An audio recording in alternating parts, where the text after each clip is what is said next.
Hello students, in this particular video I'll be discussing the past paper of Pure Maths 1.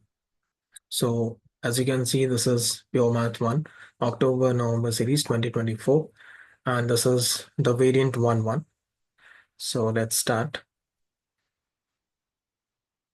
Okay, so here the first question says, in the expansion of kx plus 2 over x to the power 4, where k is a positive constant that is given to us, k is a positive constant, the term independent of x is equal to 150.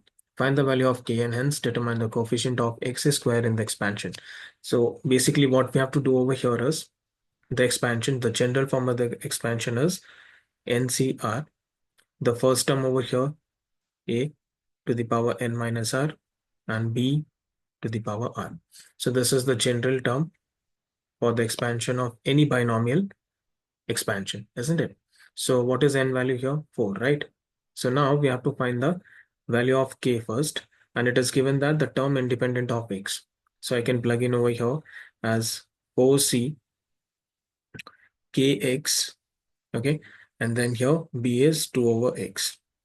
So that's first term is kx and 2 over x is the second term. Now think, what should be the value of the power of kx and the power of this, so that they'll cancel out each other, isn't it? So this value and this value both should be same, that is n minus r and r should be same. So when it will be same, when I keep it as 2, isn't it? 4 minus 2 is 2, and here it's already 2. So what we can do is, I'll just take this value as 2, or let me write it properly. So if I'll choose it as 2 and 2, okay, so now when I solve this, 4c2 is basically 4 factorial over 2 factorial times 2 factorial. This becomes k square x square times 4 over x square. All right. Now, this thing can be further simplified as 4 factorial divided by 2 factorial times 2 factorial times k square times 4. Okay. Times x square and x square gets cancelled out from here. So this basically is into 1. Now this value is given to us as the 150. Okay, so the coefficient of the term which is independent of x, isn't it? So this is the term. Now when I quickly solve this, I'll basically get 12, right? And then this is k square is equal to 150, and therefore k square is equal to, because 4 factorial is 24 divided by 4 is basically 6, and 6 times 4 is 24, so that's 24. So let me mention it here, and therefore k square is equal to 150 over 24. Now we will get two possible values of k, plus minus under root 150 over 24, which is basically positive under root of 150 over 24, and this value should be, if I'll cancel out with 2, it will be 75 over 12, and then eventually we'll get 25 over 4, which is nothing but 5 over 2. Okay, you can use your calculator, and we will neglect the negative value because it's given in the question that k is a positive constant. So we got the value of k as 5 by 2. Okay, this is what we had to find. And then the second part to it is, and hence determine the coefficient of x square in the expansion. So now apply the same logic, and that is 4c something. Now k value we know, so that will be 5 over 2 times x, and b is 2 over x. Okay, now I need x square term, x square, right? So how do I get x square? So here numerator 1x is there, denominator 1x is there. So what should be the power of this and this, so that I'll get x square? So that's simply x cube over x, isn't it? So I should get here 3, and I should get here 1. So what should I keep? So in the general term, if I'll see, that is n minus r, right? So when I'll get n minus r as 3, when r is 1. So 4c1, right? So 4 minus 1 is 3, and here r is 1. Got it? So this basically becomes 4c1 times 5 cube is 125, 2 cube is 8 times x squared times 2 over x. Now nc1 is n, so that's 4 times 125 125 over 8 times. So this was cube, right? This was cube. So you'll get x square. Cube cancels out, multiplied by 2. Okay. So now 4 and 2 is 8, cancels out. We get 125 x squared, and they have asked what is the coefficient, isn't it, in the question? The coefficient of x squared, which is therefore 125. Okay. So we got the value of k as 5 by 2, and the coefficient of x square is, therefore coefficient is 125. I hope you understood. Now, moving on to the next question. It says the curve y equal to x square minus a over x has a stationary point at negative 3 comma b. So what do you mean by this stationary point? So we are given with the y equation over here, and they are telling that stationary point is this, and we have to find the values of the constants a and b. All right. So let's see. Stationary point simply means my gradient is 0 over there, isn't it? Turning point. So I have to differentiate this function dy over dx. So the derivative of x square is basically 2x, negative a over x. So I have explained this trick of 1 by x differentiation. So the trick goes like this. Whenever you have negative, right, in the expression, so the derivative of this, basically you make it positive. First change the sign. If it is positive, it will become negative. If it is negative, it will become positive. So this will become a, and then you increase the power by 1. So 1 plus 1 is 2. Basically, whatever is the power here, you multiply with the constant. So you get plus a over x square. Otherwise, you can follow the traditional method of solving. So minus ax to the power negative 1. You put the power in front, negative 1, negative a times x power minus 1, which is eventually a over x squared. Right, so this is the derivative. Now they are saying as a stationary point at negative 3 comma b. So negative 3 comma b, that means this is x value and this is the y value. All right. So we have x and y, and therefore dy by dx is a stationary point. So this thing should be equal to 0 at negative 3 comma b. Dy by dx is equal to 0. Therefore x is negative 3. So I'll plug in here negative 3 plus a over negative 3 squared is equal to 0. And eventually this will become negative 6 plus a over 9, that is equal to 0. Therefore a is equal to 6 times 9, which is nothing but 54. So we got the value of a, which is 54. Right now we need to compute the value of b. And how do I get this value? So it's a stationary point, right? So that means this point is on the graph itself, isn't it? So how do I solve it? So I know that this point is there in the graph, and therefore can I simply say, since negative 3 comma b lie on the graph or the equation of y, therefore y is b, right? So b is equal to negative 3 squared minus a is 54 we got over x. So x is negative 3.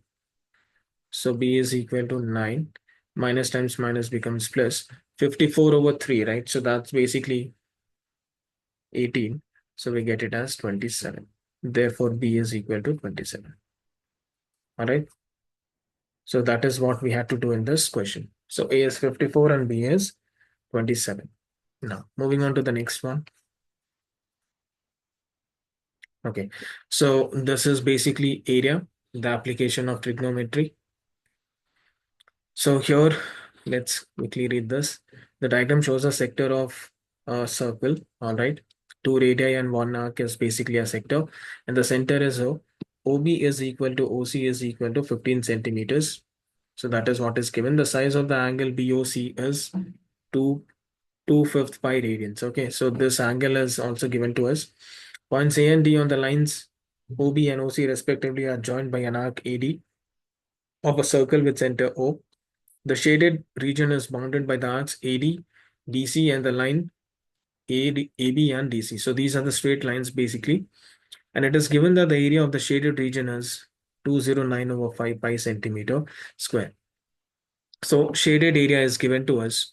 This area is given to us basically, and this angle is also given, which is nothing but 2/5 of pi. And now we have to find the perimeter of the shaded region, right? So what is the perimeter of the shaded region? Basically AB plus this arc AD, and then CD, and then this arc BC. Okay, so basically the required perimeter over here. So perimeter is how much? We have the lines AB plus the line DC plus the arc AD plus the arc BC. All right. So this is what I need to find. Now, why they have given this angle is to find the arc. Before I know the arc, I need to check one thing, that is basically how much is this radius, right? How much is OD and how much is OA? Since OA is equal to OD and they are the radii of the smaller sector, right? So this one is the smaller sector and the other one is the bigger sector, isn't it? So I need to compute OA. This is what I need to find basically. So how do I do that? So basically what we can do here is shaded region. Okay. So I could arrange the formula area of the entire shaded region, right? So area of shaded region, this is given to us basically 209 over 5 pi centimeter square, right? So what will be the area of this? So can I simply say the area of the bigger sector, the complete sector, minus the area of the smaller sector, isn't it? That is what the shaded region is. Makes sense. So now I can write 209 pi over 5. And what is the area of the sector? That's half times r square times theta, the angle, minus half times, let's say, this r is actually given to us, which is basically 15. So let me take this as r dash whole square theta, right? Let's take OA as basically r dash, and therefore I have this equation. Now, the bigger sector has the radius of 15 centimeters. So I'll just quickly mention this as 15 squared. And the angle is basically 2/5 pi minus r dash square.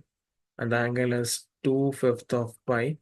And here it is 209 pi over 5, right? So phi is common throughout. So I can cancel this, right? And 2 and 2 can be cancelled out. 2 and 2 can be cancelled out. Similarly, pi is also a common factor throughout. So I can cancel.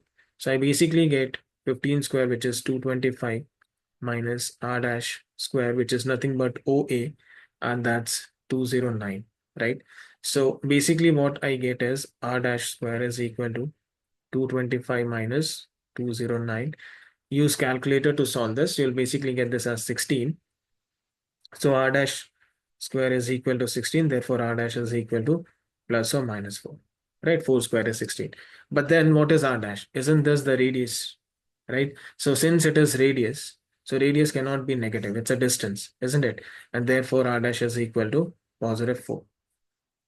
Makes sense.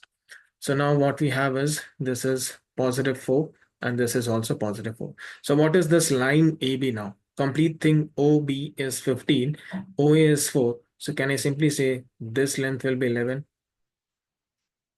right? And this length will also be 11, right? So I need to compute the perimeter. So we got the measure of the line AB and the DC. The measurements over here is, henceforth, let's quickly find the perimeter. So 11 plus 11 plus, now I need to find the arc lengths, right? Arc AD and arc BC. So for AD, now we know the radius is 4 and the angle is 2/5 of pi, and I need to find this L. So what is the arc length formula? Arc length formula is L is equal to r theta. So r is 4 and theta is 2/5 of pi. Plus, now what is the radius for the larger arc? So that's 15 times angle remains the same. which is this, right? So now if I add this, I'll get 22 plus 8 over 5 times pi plus 15 times 2 is 30 over pi. So basically this gets added to 22 plus 30 plus 8 is 38 over pi. Okay. Now let me quickly read it once again. Give your answer in terms of pi, right? So I don't have to solve it further. So that is what we have, obviously centimeter. So that is the perimeter of the required shape. Okay. So now you don't have to worry about the formula which I have used here. It will be given in your MF19. L is equal to r theta. And the area of sector is half times r square theta when theta is in radians. Okay.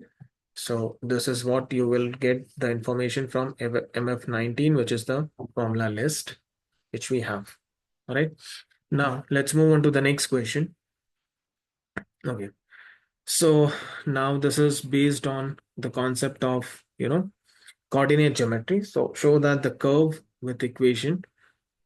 Okay. So we have this equation of the curve and the line with equation meet for all values of the constant k. Right. So for this, I need to show that they meet for all the values of k. Now, what is the concept behind this? The concept is if they meet, right? So this is a quadratic kind of equation in two variables, isn't it? And here we have, I can rewrite this thing in terms of y as negative 3x, negative k, right? So I have the y value. And if they meet, that means y of this should be equal to y of this, isn't it? So I just need to plug in y here. So I'll get x square minus 3xy. Y value is negative 3x. In place of y, I'm substituting this 3x negative k, negative 40 is equal to 0. Right. So it's like if I have a parabola and a line, if they meet at this point, right? Isn't at this point the y values for both the line as well as the curve same? So this is what the concept is.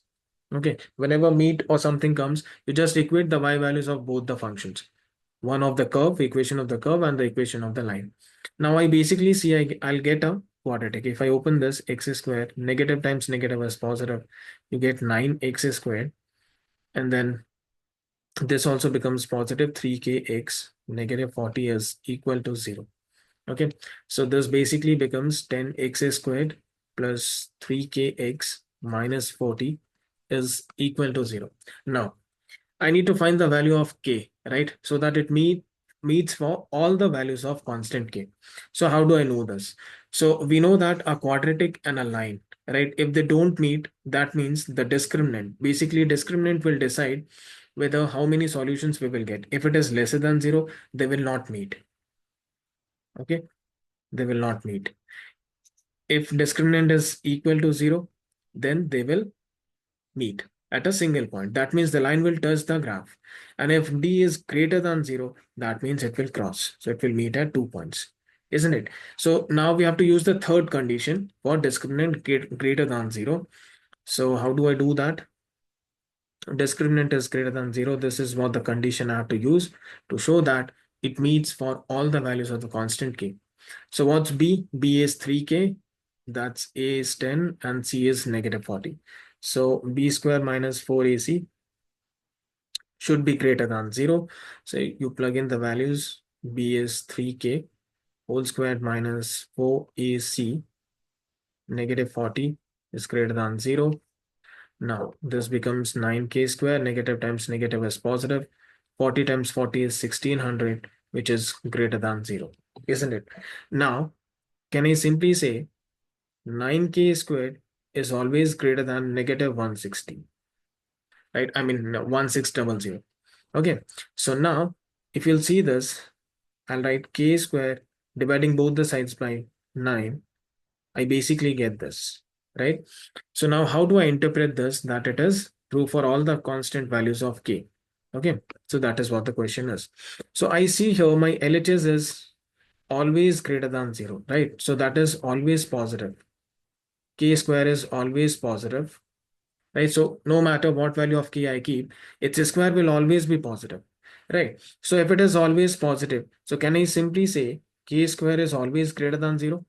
Because if you plug in negative 10 square is 100 and 10 square is also 100. So it will always be greater than this negative value. So since my LHS is always greater than RHS, and therefore it is true for all the values of K. Okay, so you have to show this. This much is fine. And therefore we can conclude that it will meet for all the values of the constant K. Okay, so that means when K belongs to all real numbers, this left hand side will always be greater than 0. And my right hand side is what? Negative 1600 over 9. So 0 is always greater than negative numbers, isn't it? Okay, now moving on to the next question from differentiation. So let's quickly read this. So the equation of a curve is such that dy over dx is given to us as 4x minus. So let me highlight this part. So that's the dy by dx derivative, or the gradient function is given to us. Now they're asking find the x coordinate of the point on the curve where the gradient is 11 over 2. So what do you mean by gradient is 11 by 2? So gradient is 11 by 2 simply means dy by dx, right, is equal to 11 over 2. Now dy by dx is already given to us. Therefore, we will equate this 4x minus 3 root x plus 1 is equal to 11 over 2. Okay, so now we have to solve for x. So if I multiply throughout by 2, that will become 8x minus 6 root x plus 2 is equal to 11. And converting this into a proper quadratic, 11 here, 2 minus 11 is 9 equal to 0. Okay, now this is a complex quadratic. So let's make an assumption. Let t be equal to root x, and therefore t square will be equal to x. Therefore, this quadratic equation becomes 8x squared minus 6, 8t squared minus 6t minus 9 is equal to 0. Now you can use your calculator to solve for t. Okay, now here let me do this with splitting the middle term. So basically negative 9 and positive 8 is negative 72 t squared, and I need 6, right? So how do I get this 6? 12 6a, right? So 12 6a is 72, and therefore I get the factors negative 12 t plus 6t minus 9 is equal to 0. Now I can take 4t common. I'll basically get 2t minus 3. And here also I'll repeat the bracket 2t minus 3. Now 2t minus 3 times what will give you 6t minus 9? Positive 3. So we get 4t plus 3 and 2t minus 3 equal to 0. Again, I'm saying you don't have to use, the manual method. You can actually do it with calculator, so it will save a lot of time. So I get basically t equal to negative 3 over 4 and t equal to 3 over 2. Now I don't have to find t value. I need to compute the value of x. So how do I do that? So t is basically under root of x. So under root of x cannot be equal to negative root 3 over 4, right? Under root is a positive quantity. So we don't have any solution for this, no solution. And now under root of x is equal to 3 over 2. This implies squaring both the side x equal to 9 over 4. Okay, so 9 over 4 is my answer. Now what they're asking is the x coordinate of the point on the curve. So that means this is the x coordinate of the point on the curve. Okay, does that make sense? Fine. Now let's quickly try the B part.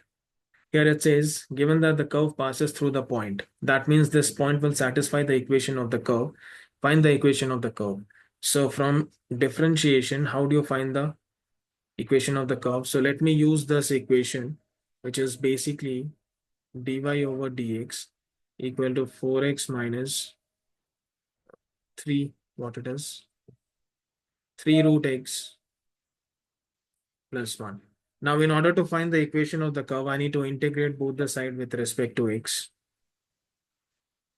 Integrate this entire function, negative 3x plus 1 dx. So this will become y. Integration of 4x will be 4x squared divided by 2 minus 3. Under root x means power 1 by 2. So 1 by 2 plus 1 over 2 over 3. Or sorry, 3 over 2. That's 1 second. So that's 3 over 2. And then 1 is x. And since this is an indefinite integral, so I have to put constant of integral, which is c. So now I'll quickly simplify this. 2x squared. And 3 cancels out. So negative x to the power 3 over 2 plus x plus c. Now I need to compute the value of c. For that, the clue given here is 4, 11. So this point is contained in the equation. So when y is 11, x is 4. 2 times 4 to the power 3 by 2 plus x is 4 plus c. So 4 square is 16 times 2 is 32 minus 4 to the power 1 by 2 is 2 and 2 cube is 8. 8 times 2 is 16 plus 4 plus c. Therefore, 32 minus 16 is 16 plus 4, 20. So 11 minus 20 is equal to c. Therefore, c is equal to -9. So I got the value of c as -9. Now you just plug in this value of c in this equation. And therefore, I can conclude my equation of the curve is y equal to 2x squared minus 2x to the power 3 2 plus x minus 9. That's the final answer. So here you have to be very careful with the integral. Now moving on to the next question, we have the circles C1 and C2 have equations. So let me highlight this. X squared plus y squared plus 6x minus 10y plus 18 equal to 0. And we have the next equation, which is x minus 9 whole square plus y plus 4 whole square minus 64 equal to 0 respectively. And the question says find the distance between the centers of the circles. All right. Now, what we should know here is what is the general equation of a circle? It's x minus a whole square plus y minus b whole square is equal to r square. So now this is already given in the general form, standard form basically. That is the standard form of the equation. And here what we have is not the standard form. Okay, so how do I convert this into the standard form, the equation 1? Let me call it as equation 1 and this one as equation 2. Okay, so I'll do completing the square method for this one. So let me write the equation 1 in the standard form first. X squared plus 6x, all the like terms together, plus y squared minus 10y plus 18 is equal to 0. Now, how do I complete the square? So basically, whenever you have x squared plus px, okay, so this can be written as x plus p by 2 whole square minus p by 2 whole square. Okay, remember this formula for the completion of the square. So whenever you have x squared plus 2ab term, and that is how we convert this into completing the square. Remember this formula. Okay, so how do you write it? X plus p by 2 whole square minus p by 2 whole square. Minus is outside of square. So I can write this thing as x plus, now see here, if it is px, so p value is 6. So p by 2 would be what? 3 whole squared minus p by 2. So 3 squared. Similarly, apply over here. So y squared minus 10y. So here minus is there. So if it is x squared minus px, then the completing square would be x minus p by 2 whole square minus p over 2 whole squared. Getting it? So now I can write y minus, so p is -10. So -10 over 2 is basically 5. So 5 squared minus 5 squared. Okay, p by 2 whole squared plus 18 equal to 0. So this becomes x plus 3 whole squared minus 9 plus y minus 5 whole squared minus 25 plus 18 equal to 0. Quickly rearranging the terms, we get y minus 5 whole squared minus 34 plus 18 equal to 0. So 34 and 18 will give you 16. So you get x plus 3 whole squared, y minus 5 whole squared equal to 16. So that is the first equation. So now we have the first equation and we need to find the second equation. So let me quickly write the second equation. X minus 9 whole squared plus y plus 4 whole squared is equal to 64. All right. So that is the second thing. Now they are asking us to find the distance between the centers of the two circles. So let's assume basically what are these two circles. So let's say this is circle C1, all right, and that is circle C2. So that's C1 and this is C2. This is the center and this is the center. Now what is the center? If I compare with this equation, the general equation, the standard form of the equation of a circle, right? So I conclude from here that center is x minus of minus 3 can be written as x plus 3, right? So A is -3, B is 5. I hope you get this. And then the center for the C2, this is basically C1 and this is C2. Center is 9 comma -4. All right. So this is -3 comma 5 and this one is 9 comma -4. Now I need to compute the distance. So what is distance formula? Distance formula between C1 and C2 is under root x2 minus x1, right? So I can take this as x1, y1 and this one as x2, y2. You can take anything. Okay, that's absolutely right. So x2 minus x1. So 9 minus 3, 9 minus of minus 3, right? So that will become 9 plus 3 whole square plus y2 minus y1. So -4 and -5 gives you -9 whole square. So we get 12 square, which is 144, and 9 square is 81 under root. So that's 15. Okay, so the distance between these two is how much? We get 15. So that is the answer for the first bit. Clear? Now, next one. It says P and Q are points on C1 and C2 respectively. The distance between P and Q is denoted by D. Find the greatest and the least possible values of D. All right. So let me consider the two circles here. So we have to apply the same logic. So these were the two circles. And I know the equation of these two circles has C1 and C2. And the distance between their centers is 15. All right. Now what they are asking is, they are saying P and Q are 2 points, find the greatest distance between them and the least possible distance, right? So when the distance will be greatest, when it will be greatest, try to think. It will be greatest when they are diametrically opposite, isn't it? So let's say this point is P over here and this point is Q over here, right? So it lies on the diameter and this also lies on the diameter. So what is the radius of C1 from this equation? So radius is 16, right? So R square value is 16, so radius would be 4, right? So radius of C1 is 4. That means what? This distance is 4, this distance is also 4. Are you getting it? Now, we have this center and C2, what is the radius? Radius is under root of this constant value, so that is 8. So radius is 8. So that means this value is 8 and this value is also 8. So what will be the greatest distance? The complete thing, right? This is the distance D. They've mentioned in the question as well. The value is D. So how much is it? So the greatest value is 15 plus this extra bit of 8 plus this extra bit of 4, right? So 12 plus 15 eventually gives you 27. So the greatest distance what we get here is 27, isn't it? Because if P is at any other point, that will be smaller than PQ distance. The greatest will only be possible when they are diametrically away from each other. Okay. Now, think of the least value. Where should these two values be put together?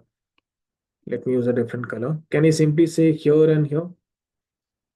If P is here and Q is here, then this will be the least distance, isn't it?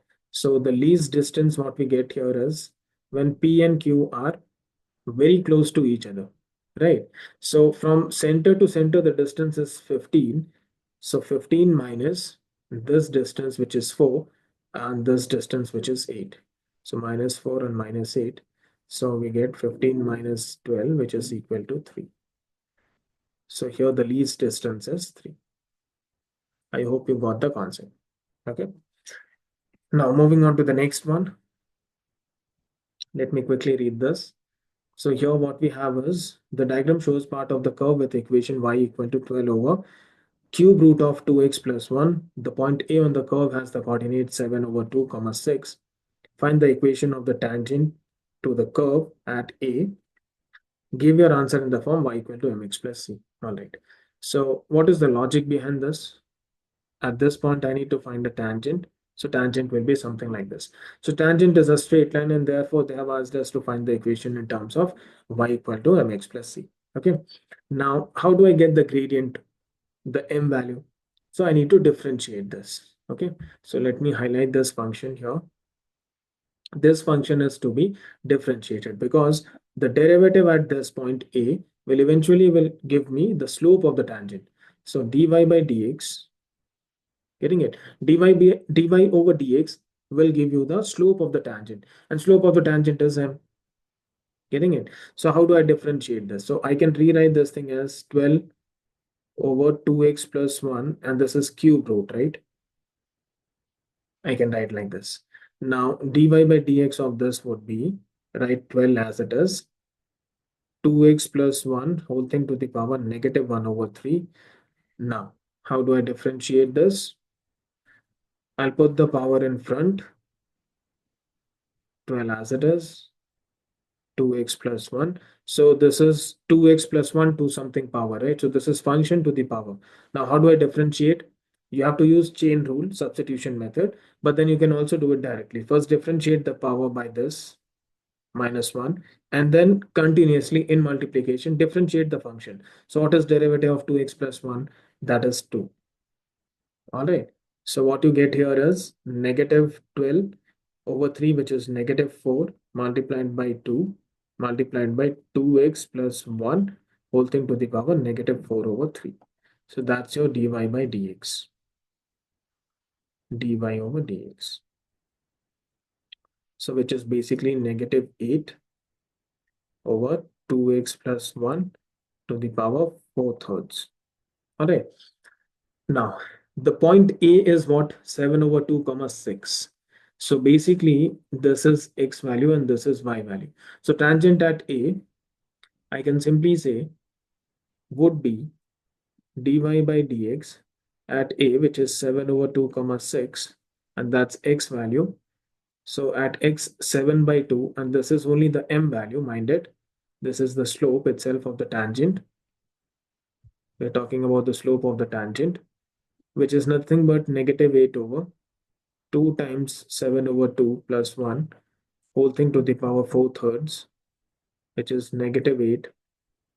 2 and 2 cancels out, which is 8 to the power 4/3, which is nothing but 2 to the power 4, which is 16. So we get negative 1 over 2, right? So the value of m is negative 1 over 2. This is the slope of the tangent. Okay. Now, we know that the equation is y equal to mx plus c, and this tangent is at A, and that A point is also contained on the graph as well as the on the tangent as well. So how do I find the equation? I should know the slope and I should know one point, isn't it? So both the scenarios I have over here. Therefore, the point A is contained in this line of the tangent. So we get slope is negative 1 by 2x plus c, and y is 6 when x is 7 over 2. So we can quickly find this negative 7 over 4. And therefore, from here we get 6 plus 7 over 4. That's 31 over 4. And then plugging in these values, y equal to negative half x plus 31 over 4. That is the equation for the tangent. Okay, makes sense? Yes. All right, so that is the answer for this. Now, moving on to the next bit, they're asking us to find the area of the region bounded by the curve and the lines x equal to 0, Let me highlight this. X equal to 7 by 2 and y equal to 0. So let's quickly find where these three lines are. So x equal to 0. So basically I need to find this entire region, the area. Okay, so this is x equal to 7 by 2, y equal to 0 is this, and x equal to 0 is this line, right? So this area bounded by this, right? So I have to take the vertical strip for the elemental length. So vertical strip area will be what? Dx, and this is in general dy, right? So this is y length. So vertical strip I'll take in the form of a rectangle whose width is dx and the length is y. And therefore, what will be the area of this vertical strip? Wouldn't it be y dx because it's a rectangle, length times width? Okay, so area formula what we get is y times dx. Now x value goes from 0 to 7 over 2, right? So integrate from, because area under the graph is the integral 0 to 7 by 2. Now let's quickly plug in these values. 0 to 7 by 2. Y is basically 12 over 2x plus 1 whole thing to the power 1/3 dx. Now I need to integrate this from 0 to 7 over 2. 12 is a constant, let it be as it is. Now I can write 2x plus 1 whole thing to the power negative 1 by 3 dx. And then again writing it as 0 to 7 over 2. 12, you can use calculator directly. So now 2x plus 1 minus 1 over 3 plus 1. Okay. So under the limits, so what we get here is 0 to 7 over 2, well, as it is. If I integrate this, basically, it will be 2x plus 1 whole thing to the power 2/3. And then you multiply by the reciprocal of the power. So that will be, let me write it down here, 3 over 2. And then divide by the coefficient of x. Don't forget to do that. Okay, divide by the coefficient of x. So your final area would be, 0 to 7 over 2. 2 and 2 gets multiplied as 4, so you have 12 over 4 multiplied by 3, 2x plus 1 whole thing to the power 2/3. Now plug in the limits, you get 9 to x is 7 by 2 plus 1 to the power 2/3, upper limit minus lower limit. So 9, 2 times 0 plus 1 to the power 2/3. So you get a equal to, this is 8. 8 to the power 2/3 is 2 power 2, which is 4, minus 1 to any power is 1 minus 9. So you basically get 36 minus 9, and therefore the area is 27 square units. Okay, I hope it is clear to you. Moving on to the next question, which is from trigonometry. So let's read what it says. It is given that beta is an angle between 90 degrees and 180 degrees. So highlight always the important facts which is given, such that sine beta is equal to a. Express tan square beta minus 3 sine beta cos beta in terms of a. So this is what I need to do.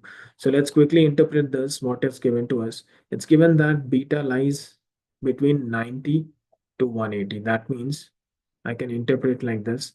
Now, what is this condition? This condition tells us that this lies in the second quadrant because that's 90 and that's 180. All right. Now, what are the terms here? We have tan beta, we have sine beta, and we have cos beta. So that means beta lies in what? Second quadrant. That is what is given to us. Beta lies in the second quadrant. Perfect. Now it is given to us that sine beta is equal to a. Therefore, I need to compute what is cos beta value. So how do I find cos beta? So I know for the fact that sine square beta plus cos square beta is equal to 1, right? The fundamental identity. Therefore, cos square beta would be 1 minus sine square beta, isn't it? And therefore, ultimately, we get cos beta is equal to plus minus under root 1 minus sine square beta. Now, should I take plus or minus? We know that in the second quadrant, cos beta is negative, isn't it? Since beta lies in the second quadrant, cos is negative in the second quadrant. Therefore, I have to take cos beta as negative of this. Okay, so be careful with these small things. Sine square beta with a negative sign. Now I need to express everything in terms of a, right? So sine beta is already a. So putting the value of sine beta as a, so I'll get 1 minus a square, and that's cos beta, isn't it? Now we have cos beta. Now I need to compute the value of tan square beta. So tan square beta would be nothing but sine square beta, right, over cos square beta. Because tan beta is sine beta over cos beta, and square means squaring both sides. Sine beta is already a, so a square. Cos beta is negative under root 1 minus a square, so it's whole square, which will give us a square over 1 minus a square. So we have all these values now. We will substitute here. Therefore, tan square beta minus 3 sine beta cos beta, we'll get this thing as a square over 1 minus a square minus 3a times cos beta, which is minus under root 1 minus a square. So simplifying it further, we get a square over 1 minus a square. Minus times minus is plus 3a under root 1 minus a square. That is the entire expression for this. Correct? So be careful with the quadrants in which they have given this. All right. Now, solving for the next one.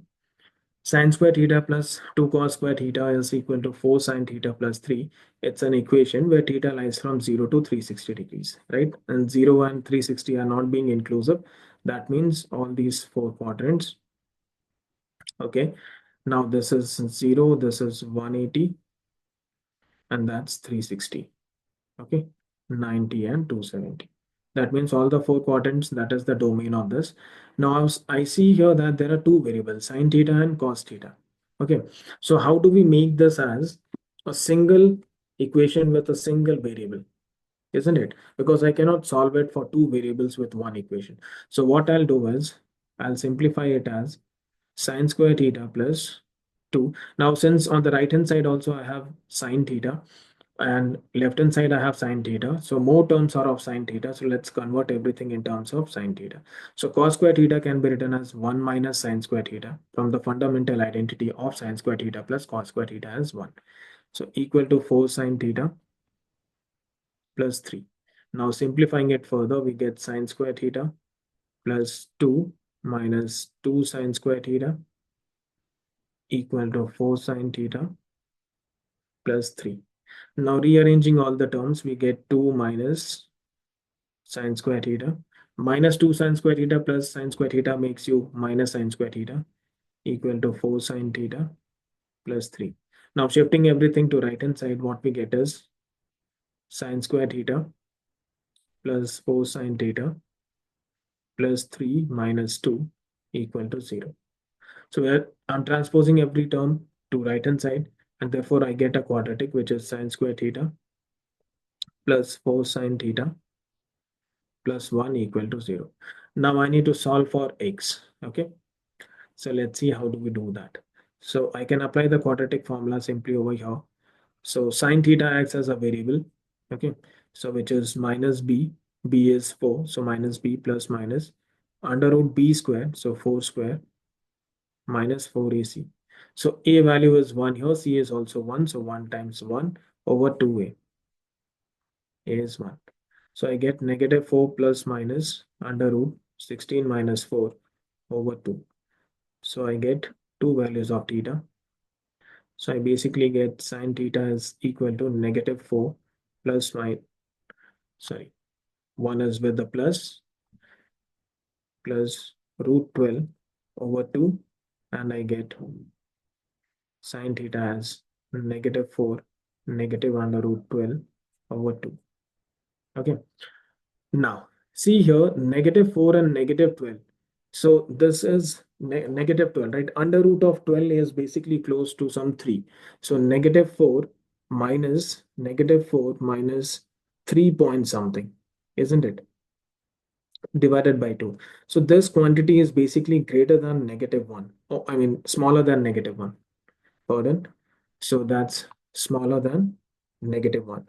But I know for the fact that the least value, the minimum value of sine theta is negative 1. So this is smaller than negative 1. So can I simply say there is no solution for this value? Okay. Now coming on to this one. I have sine theta is equal to negative 4 plus under root 12. Under root 12 can be written as 4 times 3 divided by 2, and you can use your calculator now from here onwards to solve. So I basically get negative 4 plus 2 root 3 divided by 2, so which is nothing but negative 2 plus root 3 equal to sine theta. Now what I see is root 3 value is 1.732. Okay, negative 2 plus this. So I get sine theta as this. Now this is negative point something, right? So I see that sine theta is basically negative. So now the domain is given to us as from 0 to 360, isn't it? Now where is sine negative? Sine is negative in the third quadrant and the fourth quadrant. So I'll find the principal value with this. Okay, you can take sine inverse of this. I'll find the principal value, whatever is the answer. Okay, principal value theta. Basically, the principal value over here would be when you solve using calculator 15.5 degrees. Okay, so now how do I get into third quadrant? Because sine theta is negative, right? Minus 2 plus 1.732 will give you a negative value. Right? That will be a negative value. So sine theta is negative in one third quadrant and in the fourth quadrant. Now, how do you get into the third quadrant? Third quadrant, it is 180 plus.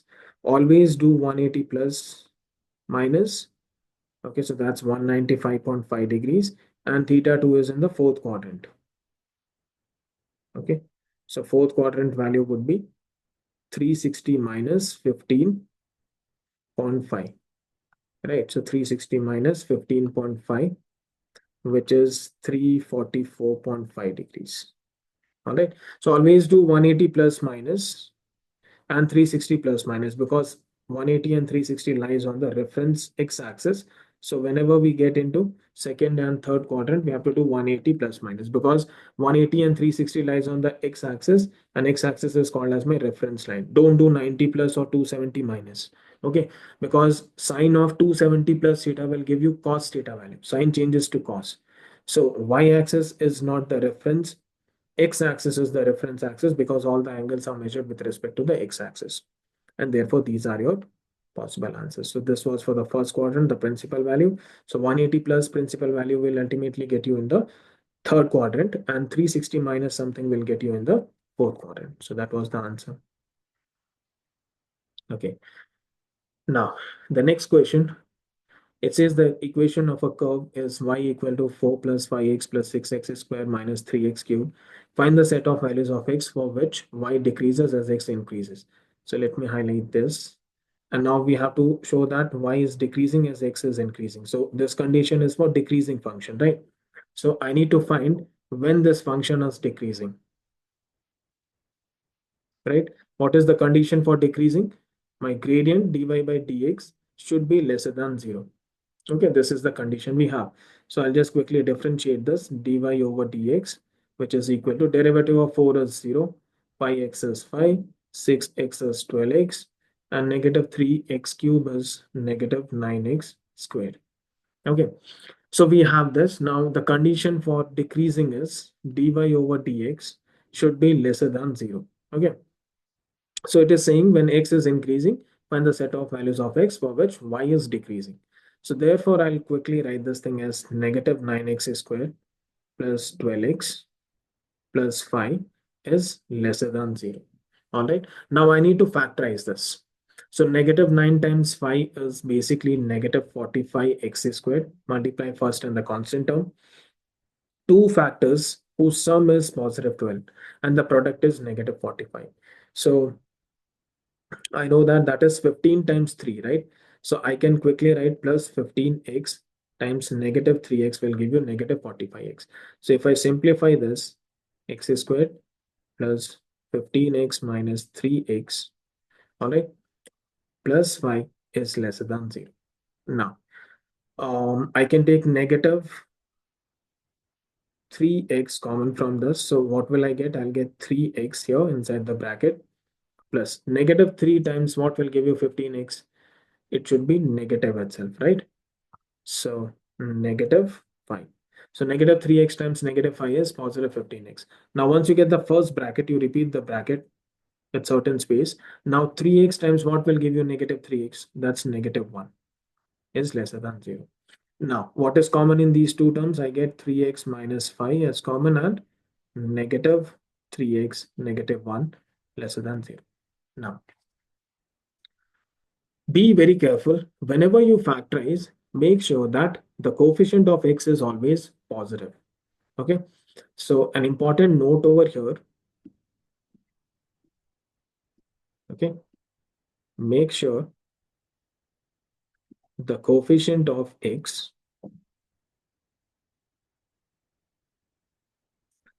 is always positive. Okay. Then only you can do what I'm giving you the hint as. So how you'll apply this? So basically you got the first factor as 3x minus 5. So here the coefficient of x is positive, that's fine. But here in negative 3x, right? In negative 3x minus 1, I can take minus outside and I can quickly write this as 3x plus 1. Okay, so I have made this positive. Now I need to remove this negative. So I have to multiply with one more negative so that this entire equation becomes positive. The coefficient of x should always be positive. So when I multiply with negative both the side, the sign of inequality will change, isn't it? So this becomes basically minus times minus becomes plus. Okay, so I'm erasing this and writing here plus like this. Okay, I hope it is clear to you. Now, you find the roots, that means equating it to 0. So you get the roots as 5 over 3. That means individually you equate these factors to 0 and you get x equal to negative 1 over 3. All right. Now you got the roots. I hope you understand how to find the roots. Now, whatever roots you got out of these two, which one is the least one? Negative 1 over 3 is the least root. And which is the greatest root? 5 by 3 is greater than negative 1 by 3. Now put the same sign of inequality over here like this. Okay. Now, isn't this the wrong way to write, represent the answer? X is smaller than negative 1 over 3 and greater than 5 over 3. So how do I rewrite this thing? Finally, therefore, x is smaller than negative 1 over 3 and x is basically greater than 5 over 3. Okay. So this is my solution. Got it? So how I have written, so the trick is basically once you factorize, right? You once you get the roots, you write the smallest root. This is the smallest root on the left hand side, and the greatest root on the right hand side, and then you apply the same set of inequality, the same symbol of inequality. So this was not the correct way to represent it. This is the correct way to represent it. X is greater than 5 by 3 and x is lesser than minus 1 by 3, for which y is a decreasing function. Okay. So I hope this is algebra 1. Now let me give you an intuition of how to solve this using the graph. Okay. So the second method to check it with the graph. So I got the dy by dx function as this, isn't it? So let's draw the graph of this 5 plus 2, 12x minus 9x square. That is my dy by dx. Okay. So if I have space here, so we got dy by dx. This is method 2 graphically. So you can think of doing this also. Graphical method. Dy by dx is basically 5 plus 12x minus 9x squared, right? So I need to graph it. So how do I graph this? Basically, the graph of this will be opening downwards, isn't it? Because the coefficient of x square is negative. So if I draw the rough sketch of it, so basically when I keep x equal to 0, right? When x is equal to 0, my y-intercept is basically 5, right? Y-intercept is 5. So let me just quickly check. Yeah, y-intercept is 5. Correct. So dy by dx. So y-intercept is 5. So where is y-intercept? Y-intercept is here. Clear. And it should open downwards. Got it? Now, how to find the vertex? Vertex x coordinate is given by negative b over 2a. So x will be b is 12 and a is negative 9. So negative 9 means somewhere here. Mm, 12 over 18, right? So this is negative 2 and that's positive. A is 9, so you get minus 12 over 18, which is 2 over 3, right? B is 12x. Let me quickly check. Have I not done mistake, right? 12x minus 9 divided by dx. Okay, yeah. So what we get as the x, the basically the vertex of the parabola is this, right? Minus b over 2a. So 16 negative 2 over 3. So where is this x negative? X is negative over here, right? Minus 2 over 3 lies in the opposite side, somewhere here. Now what is y value at x equal to negative 2 over 3? So y value at negative 2 over 3 would be, I can plug in here quickly, 12 times negative 2 over 3 minus 9 over 2 over negative 2 over 3 whole square will be positive 4 over 9, right? So that becomes 4, negative 8, 5, and 9 and 9 cancels out, negative 4. So you get negative 7, right? So negative 7 means it lies in the third quadrant. Getting it? It lies in the third quadrant. And when x is 0, y was 5. So I basically get like this, right? A parabola opening downwards. Does that make sense? So negative 2 over 3 comma negative 7 lies in the third quadrant. And here we have it this way. Right? So can you say the graph of dy by dx is always below the x-axis, right? It is always below the x-axis, and this is the graph of dy by dx. So isn't it always negative, right? So this is always negative. That means it is always a decreasing function. So as x is increasing, it is always decreasing function. So you could get a sense by doing this as well. Okay. So when x is increasing, right, at minus 2 by 3, and we have at negative 7. So like that also you can get a sense of it. But I think graphical method is more correct to get the values of x, because they had asked here the value of x. So using graph also you can visualize this concept. Okay, I hope it is clear to you. Now moving on to the next one. It says it is given that y equal to 9x plus k is a tangent to the curve. Find the value of the constant k. So tangent to the curve. So let's see what is the curve equation. So curve is this. Now let me quickly copy this. 4 plus 5x plus 6x squared. So we have the curve equation. Y equal to 4 plus 5x plus 6x squared minus 3x cubed.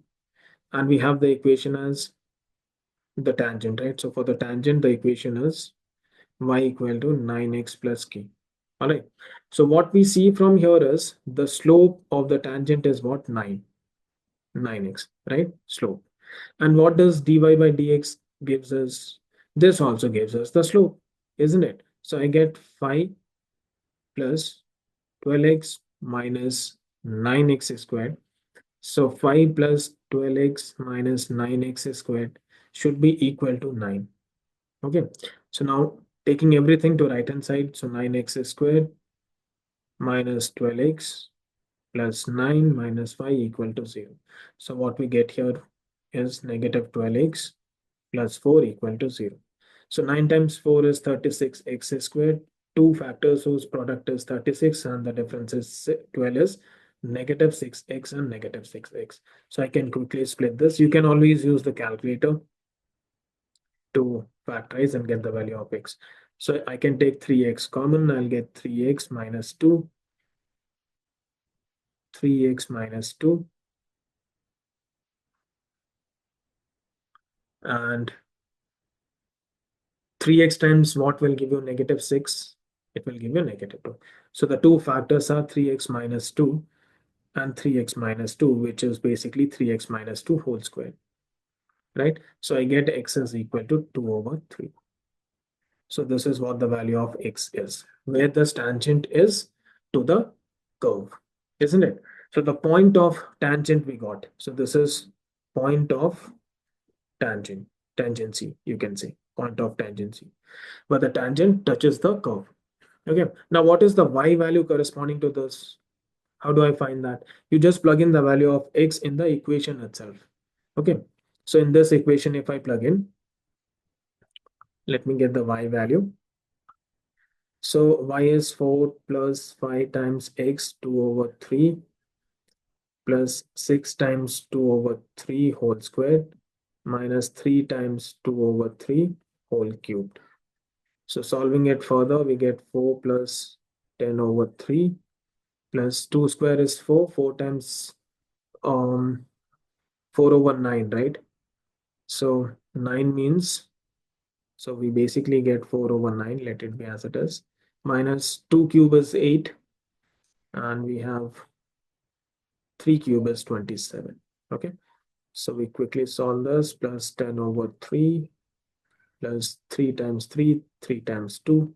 So we get 8 over 3 minus, here we get 9. So negative 8 over 9. And then solving it further, we get 4 plus 18 over 3 minus 8 over 9. So we get this as 18 over 3 is 6, 6 plus 4 is 10 minus 8 over 9. So it turns out to be 100 minus, sorry, 90 minus 8 over 9. So this value is 82 over 9, right? 90 minus 8 is 82 over 9. So I have the point as 2 over 3 comma 82 over 9, and this point lies on the tangent, and we have the slope of the tangent as 9. So therefore y equal to 9x plus k is the equation of the tangent. So just plug in the values of x is 2/3, y is 82 over 9 plus k. So we get 82 over 9 minus 18 over 3. Okay, so LCM is again 9. So 82 minus 3 times 3 is 9, 18 times 3 is 54. So 82 minus 50 is 32. 32 minus 4 is 28, and therefore k is 28 over 9.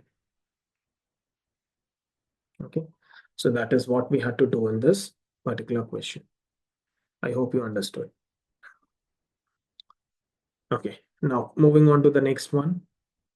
Here we have, let me quickly read this first. An arithmetic progression has a first term of phi, the common difference d, where d is greater than 0, the second, fifth, and 11th terms of the arithmetic progression, right? So let me highlight this: second, fifth, and 11th terms of the AP. In that order are the first three terms of a GP. Okay, so what is given to us over here is, for AP, we are given that the first term is phi. Okay, so what will be now? D is greater than 0, so let me write that also. D is greater than 0. Now second term, fifth term, and 11th term. So what will be the second term? First term is this. So what will be the second term? Second term, we know that in general is a plus d, isn't it? Because the nth term is a plus n minus 1 times d, right? Using this formula of the general term, a plus n minus 1 times d. So second term, a2 would be what? A plus 2 minus 1, which is 1, a plus d itself, right? So a is phi given to us plus d. Okay, now what will be the fifth term? Fifth term is a plus 4d. So that would be phi plus 4d. Now they are saying fifth term and 11th term, right? So what will be the 11th term? 11th term will be a plus 11d.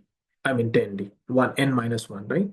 So 10 plus, I mean 5 plus 10d. Now they are saying in that order are the first three terms of a geometric progression. So that means this is the first term, second term, and third term for the GP, geometric progression, isn't it? Now GP means what? There will be a common ratio. There has to be a common ratio, right? So how do I find the common ratio R? So isn't it the second term over the first term? And that should be equal to what?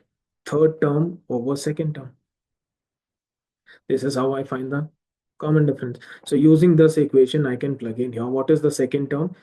5 plus 4d. And what is the first term? First term is 5 plus d for the GP, equal to third term is 5 plus 10d, and the second term is 5 plus 4d. All right. Now, when I cross multiply this and solve for d, I can quickly see that right hand side and left hand side both are in terms of d, right? So I can say 5 plus 4d cross multiplying this whole square is equal to 5 plus d multiplied by 5 plus 10d.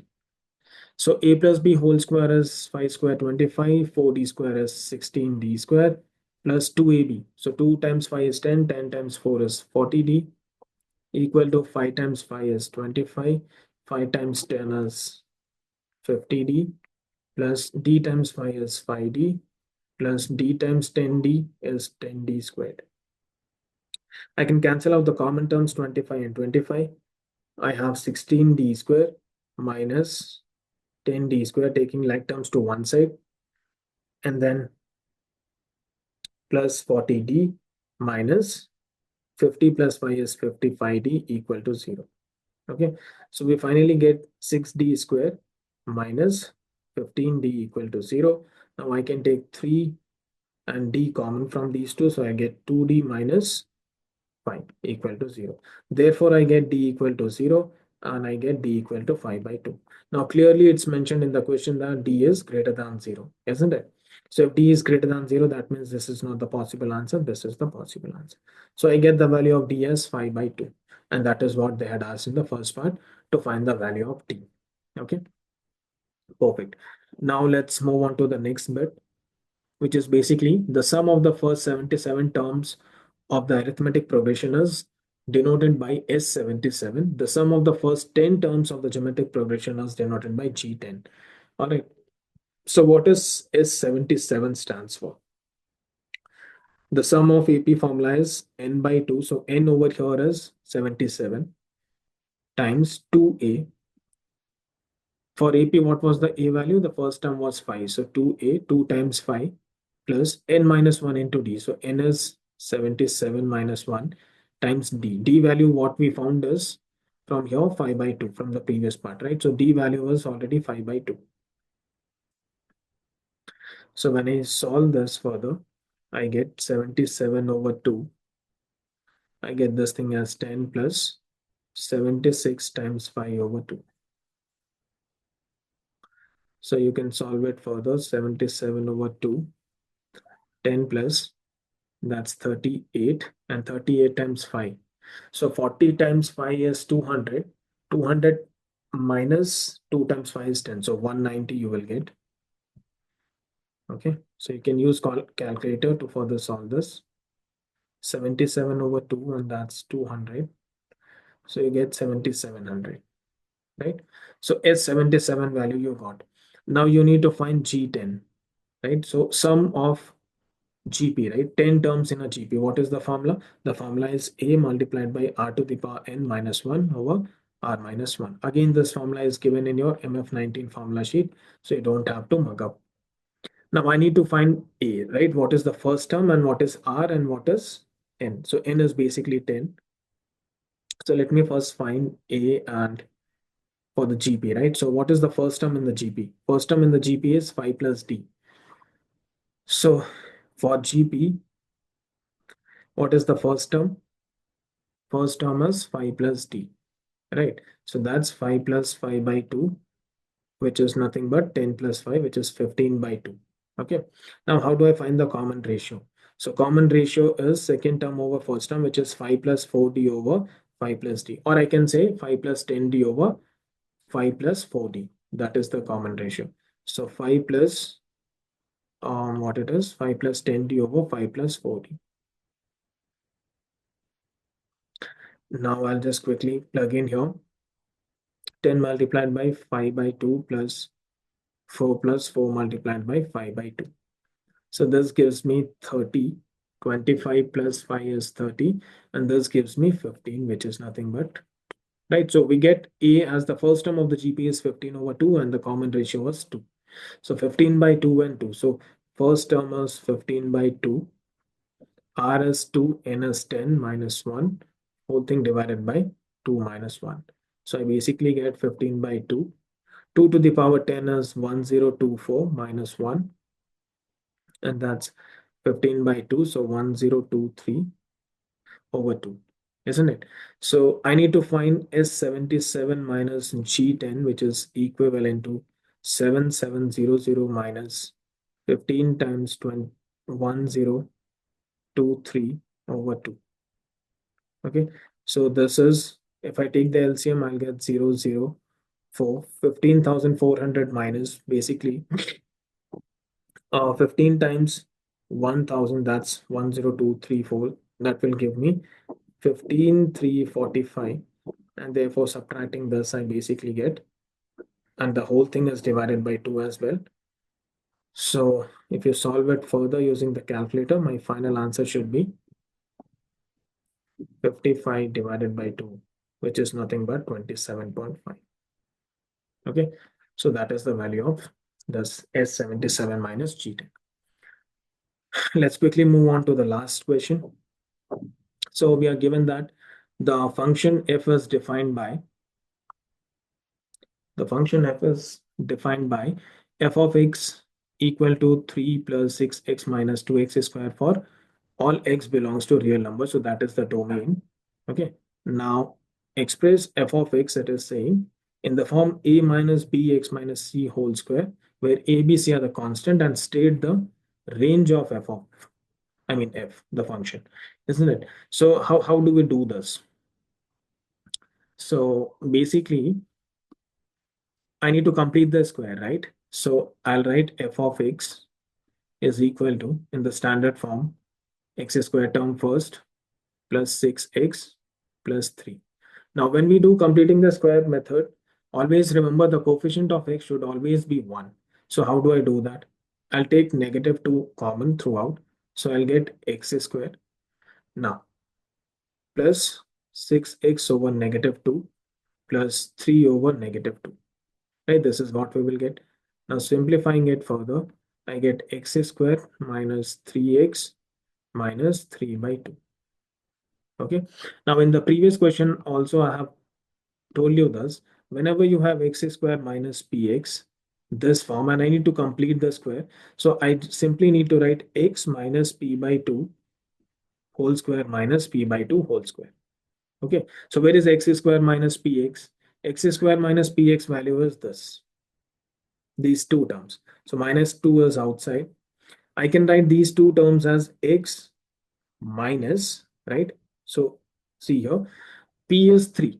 So p by 2 will be what? 3 by 2 whole square minus p by 2. Minus is outside, p by 2 whole square. P is 3.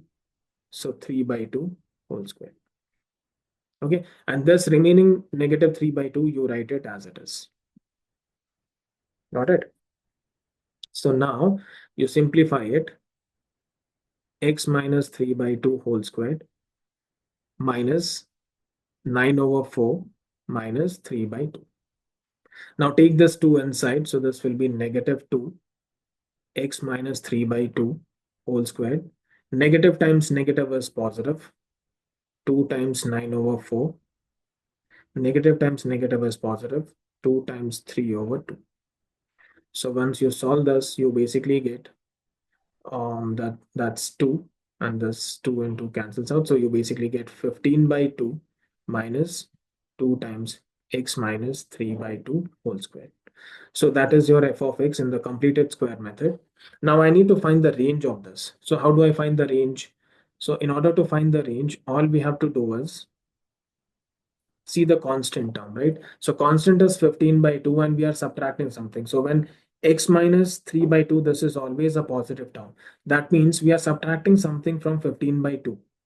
Okay, so this minus means we are subtracting something. So when this will be 0, when x is equal to 3 by 2, right? So f of x, f of 3 by 2 is equal to 15 by 2, right? So when x is decreasing, right? So minus 3 by 2 whole square will be positive.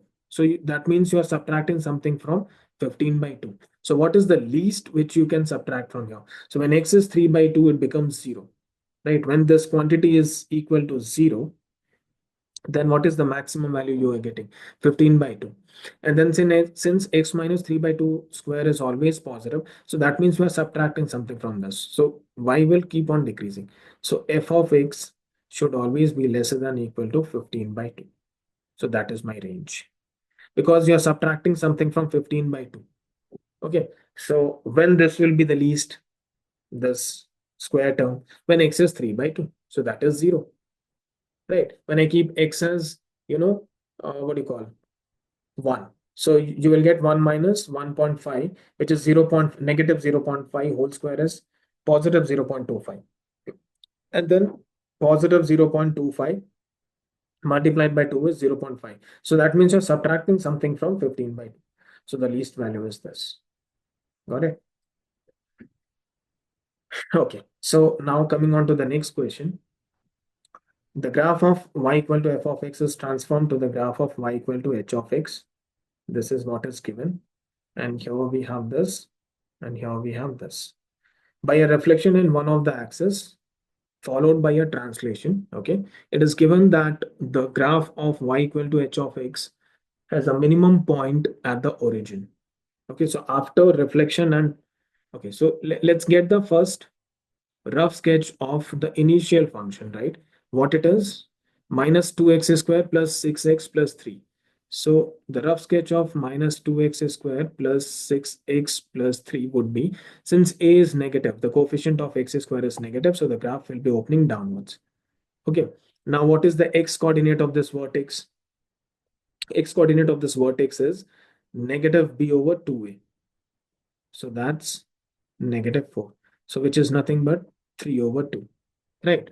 So 3 over 2, at 3 over 2, you have 15 by 2. So the vertex is basically 3 over 2. So from the completing square method, I can say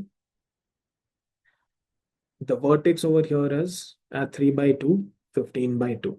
Right. Completed square method at x equal to 3 by 2. We get y as 15 over 2. So that is the vertex and it will be opening downwards. So now this vertex 3 by 2, it's something sort of this. Right. So the minimum value is this. All right. So the graph, it looks something sort of this 15 by 2. So this is shifted to what? First, it is reflected. Okay. Reflection about the x-axis. So if I reflect this about the x-axis, and then they are saying is followed by a translation, and it is given that the graph of y equal to h of x has a minimum point at the origin. So now this is the maximum point, right? Now how do I get the minimum? When I reflect it about y-axis or by x-axis? By x-axis only, So if I reflect this about the x-axis, this will become what?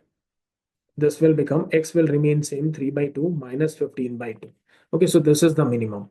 Now this minimum is translated to this, right? So 3 by 2 becomes 0 comma 0, they are saying. That means this graph is translated from 3 by 2 comma negative 15 by 2 to 0 0, right? This is the graph, resultant graph after reflection and translation. So this is the minimum point is given to us, isn't it? Now they are saying, because how do you get the minimum point? When the graph is opening upwards, isn't it? So what is the translation? Reflection. Give the details of reflection. So it is reflection about the x-axis. It is the reflection about the x-axis, and the translation is 3 by 2, right? So negative 15 by 2. So how 3 by 2 will become 0? When I subtract 3 by 2 and when I add 15 by 2, isn't it? Should I add or subtract? Y is negative, isn't it? Yes. So I need to move it here. So it will become 0 comma 0. Correct. So that is what the translation is. You're translating x to minus 3 by 2, and you're adding, because it was here, so it was negative 15 by 2, and you are adding to 15 by 2. So that's how it will become 0 comma 0. Okay, you have to make x as 0, so you subtract minus 3. You're shifting towards left, right? You're shifting it, you're translating it towards left, so negative. isn't it? So minus 15 by 2 plus what will give you 0. So I have to shift it upwards, right? So I have to add 15 by 2. Makes sense? Okay. Now the next thing is uh, g of x is equal to this defined for x lesser than equal to 0, right? So g is this graph is lesser than equal to 0. Okay. So explain why g is, so I need to draw the graph for g of x. So let me get a rough sketch of g of x. So it would look something sort of this. Mm, 1 second. All right, so that's x, that's y, that's negative x, and that's negative y. So the domain is given as x lesser than 0. So for when x is a negative number, inclusive of 0, so I need to find the y-intercept. So y-intercept means x equal to 0, y is equal to 3, or g of x is equal to 3. So this point is 0, comma 3. All right. So it is going downwards, something sort of this. And this point we already know that is 3 by 2, comma 15 by 2. All right. So now I need the graph from x lesser than equal to 0. So what is my graph? I just need this graph. Okay, this part. So I just need this part and I need to remove the entire thing from here. Okay, so this is the graph for x lesser than equal to 0. Okay, so now I need to check whether this graph is 1, 1 or not. How do I check a function is 1, 1? I draw horizontal line test, isn't it? So when once it strikes or it crosses the graph only at one point, that means it is 1, 1. So using HLT, I can simply say there is only one value. Okay, it is 1, 1. Using horizontal line test, what it is called as horizontal line test. Okay, makes sense? Now, I need to find G inverse and find an expression for this. You should label the two graphs in your diagram appropriately and show any relevant mirror line. Okay, so mirror line also we have to show and we have to find G inverse of x. So G of x domain is what? Understand this. G of x domain is x lesser than equal to 0. So I know for the fact that for inverse, range of G inverse of x will be what? The domain, isn't it? Should be lesser than equal to 0. Got it? The domain of g of x will become the range of g inverse of x. Now, what is g of x? G of x is 15 over 2 in the completed square, x minus 3 by 2 whole square with a 2 over here. Right? This was g of x. So I need to find an expression for g inverse. So I'll consider this as y, 15 by 2 minus 2, x minus 3 by 2 whole square, and then I'll interchange 15 by 2 minus 2, y minus 3 by 2. I'll make y as a subject.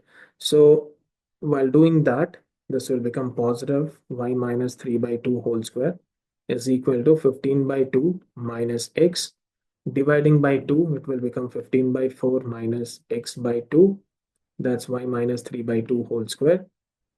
So y minus 3 by 2 should be equal to plus or minus under root of 15 by 4 minus x by 2. And therefore, I'm just writing it down here. Y equal to plus 3 by 2 plus minus under root 15 by 4 minus x by 2. Right. Now the question is, should I take plus or should I take minus? So let's understand the first bit. Here, g of x, g inverse of x range is what? It should be lesser than or equal to 0. So that means g of x, this y is g inverse of x expression. It should be negative. So when it will be negative? When I take 3 by 2 minus something, right? So this is the expression for g inverse of x. So this is what you have to do. Now next they are asking us to find the mirror line, right? So how the graph of this will look like. So I know that, what do I know from here? I know for the fact that this is the domain, right? X lesser than 0, right? 0 comma 3. So 0 comma 3 will become 3 comma 0, this point. 3 comma 0, and it will cross like this. Getting it? It will go like this. So if I draw the line, it will be symmetrical about y equal to x. Okay, so the line of mirror is y equal to x. Got it? So the domain will become the range. Got it? So this is what it is. So the mirror line is y equal to x. So I hope you learned, all the concepts and everything is clear to you. If you feel like this was relevant and you understood all the concepts correctly, do support me by sharing it with your friends and subscribe.